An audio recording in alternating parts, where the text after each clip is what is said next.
Хорошо, все, Ир, я поняла. Ага, ага, ага. О.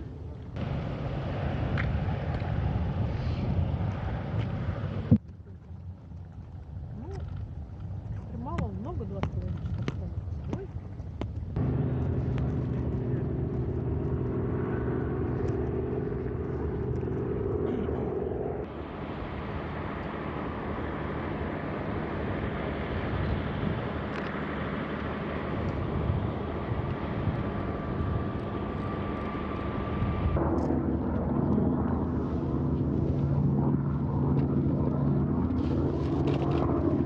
Мне лучше нравится. Ну, какая Алекс? По одному.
Давайте.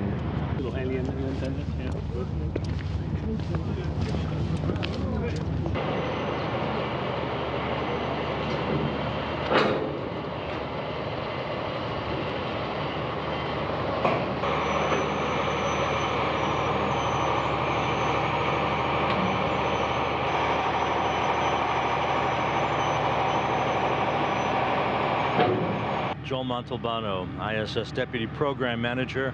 Joel, it's almost like deja vu all over again, as Yogi Berra once said, but here we go again with Nick Hague and Alexei Ovchinin, hopefully this time all the way to the space station. Your thoughts on the eve of launch here?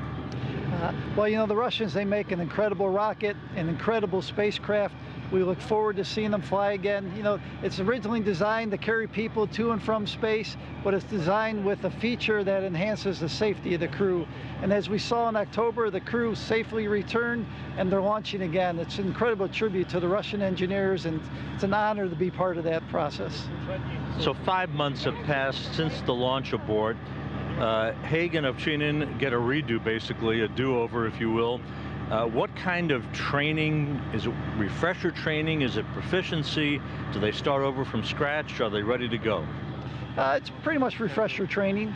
And so, these crews, they were ready to go in October. They were ready to go the day they were brought home in October. And so refresher training, we give them, some updates on the science program, the science and utilization program we do on orbit. 21 years, we're starting our 21st year of International Space Station. We've affected over 100 countries across the globe doing either research on board or outreach. And so this crew enhances that program, does some refresher training, and they're ready to go. Less than a week ago, the Commercial Crew Program ushered in its inaugural flight with the SpaceX Crew Dragon mission that was wildly successful.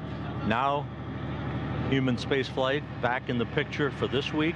The International Space Station just seems to churn it out week after week after week. This is an incredible year for us. We've already had 2 U.S. cargo vehicles on board the International Space Station that have come and gone. You mentioned the highly successful SpaceX mission. That mission landed Friday. We returned to Kennedy Space Center with the capsule on Saturday. We'll study that vehicle for the next couple weeks, and eventually we'll put crew members on board launching from Kennedy Space Center.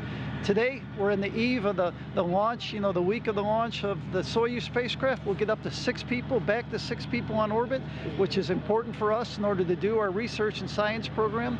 We have 2 spacewalks scheduled later to do some improvements to our onboard power system. Another spacewalk in April, a Progress cargo launch in April, 2 U.S. cargo launches in April. We just keep going and going and going. It's incredible pace, but something we've done for years and something we'll continue to do for years to come. And for Haig, Ovchinin, Christina Koch, and McLean and their Russian crewmates, and then international partner involvement later in the summer with Luca Parmitano joining the crew. It is a true testimony, is it not, to the international partnership? Absolutely. The thing that makes this partnership the strongest is our international ties. The fact that this is not human spaceflight for any single agency, it's human spaceflight for mankind across the globe. And we recognize that and we experience that on a daily basis. Just a pleasure to be here. Bill Gerstenmaier, Associate Administrator for Human Exploration. Bill, 5 months have passed since a fairly harrowing day here with the launch aboard for Nick Hague and Alexei Ovchinin. They get another shot, very rare, but they intend to take full advantage of it. How critical is this launch, not just to get them all the way to the space station this time, but to, with Christina Koch, augment the crew and get on with business? Yeah, again, I think it's a real tribute to the Russians that we can get turned around and this crew gets a chance to fly again. We don't like to see aborts. We don't like to see the rocket not work correctly, but in the end, everything worked out exactly the right way. The crew got back safely. They were uninjured. They're able to turn around, get back into flow. So it's a unique experience. They get a chance to go get on the rocket again. They're very experienced. They're ready to move forward. They're ready to go get on orbit. Again, it's important right now we get the crew back up to 6 here for a little while on board station. We get 3 more crew members up on station. There's a lot of research going on. A very busy time coming up with lots of flights. There's a couple cargo flights coming up. There's a bunch of EVAs planned that we've been kind of holding off on for a while, and it's time to get back to work and get stationed back up again and get flying again and continue this wonderful research we're doing on board the space station and we're doing on orbit. We seem to talk about this topic almost every time we're in Baikonur, but the space station program, it's at warp speed.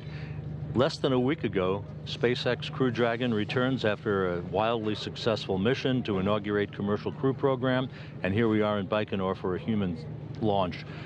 Your thoughts about the pace, how the pace can be sustained, and where we head from here as we almost complete 22 decades of space station?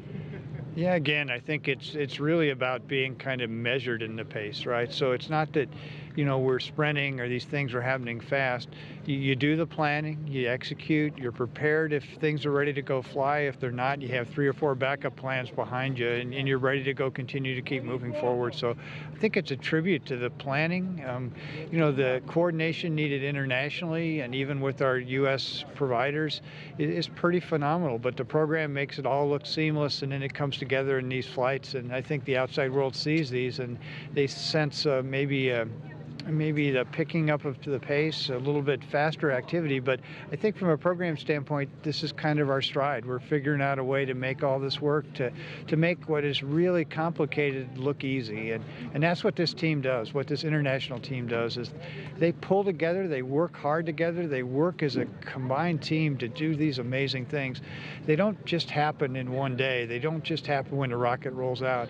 It happens many years ago when pieces of this rocket are coming together. They're doing all the activities moving forward. So I think we see the end work, we see the culmination of all the work and the effort, but I think you really need to look a little bit behind the scenes and look how well integrated this team is working together. And in the background, but not so much in the background at times, another step on the road to Moon Mars. I mean, this is the prototype for the way business will be conducted.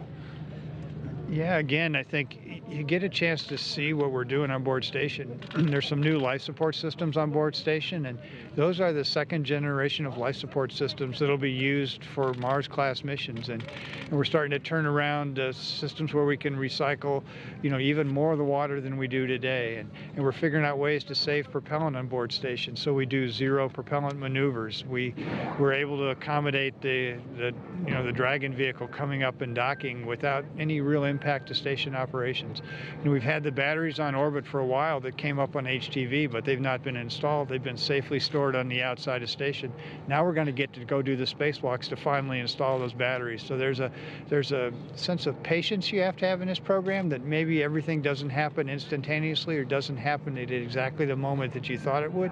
But if you've got that long vision, it's amazing what you can occur. So I think what we're seeing here today is the beginnings of us moving from the moon to Mars and moving human presence sustainably into the solar system. That first step is really going to start here with this launch from Baikonur in a couple days.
Далеко.